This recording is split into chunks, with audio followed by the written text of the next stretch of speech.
We have to discuss a question that gets asked a lot. How do I know what macronutrients, from what sources, and how much should I get? First of all, what are macronutrients?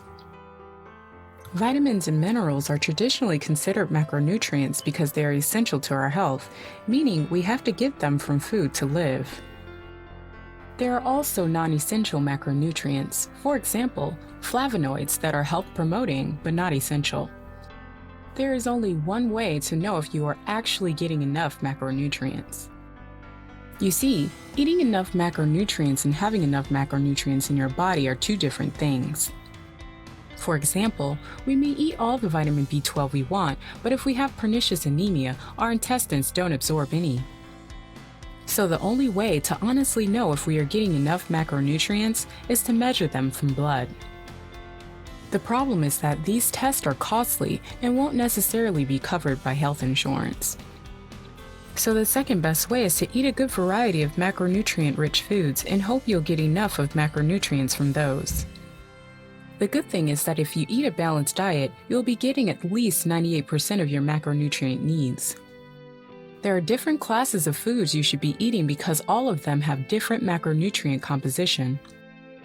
Those are vegetables, also fruits, berries, fish, seeds, and nuts, dairy if you aren't allergic to milk protein, and that's it. Of course, you can and should eat more food groups, but the point is that those 4 food groups above will fuel your macronutrient needs. There are a couple of exceptions. The first one is vitamin D. Nowadays, most of the Western world isn't getting nearly enough sun and eating enough fish all around the year to get their vitamin D level up. Most people in the Western world have at least moderate vitamin D deficiency. Vitamin D is essential for many metabolic processes in our bodies besides strong bones that we usually know of. Vitamin D deficiency raises the risk of diabetes, some cancers, dementia, cardiovascular diseases, etc.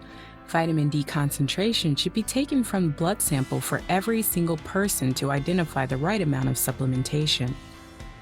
Most adults need at least 50 micrograms a day to get to the greater than 100 nanomoles per liter target concentration. The second one is mineral iodine. We don't get enough iodine from our water sources and food. Most people in the Western world have a moderate iodine deficiency that can lead to many unpleasantries. Iodine is, of course, most known for its function in thyroid hormones.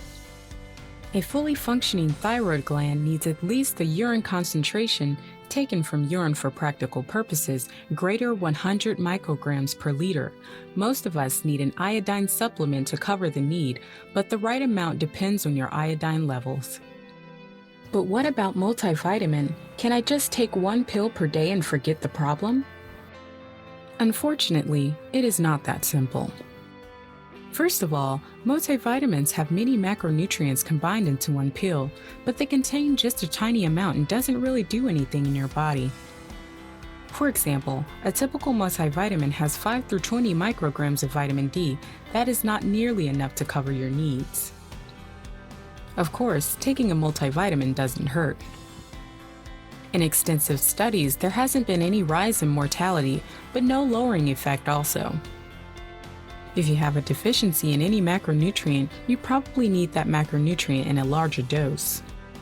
All in all, eating a variety of food from at least 4 main food groups, you will cover 98% of your macronutrient needs.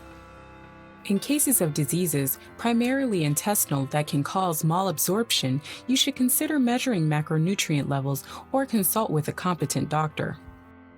Vitamin D measurement and supplementation is unavoidable if you want to get your metabolism going, so mark this on your calendar.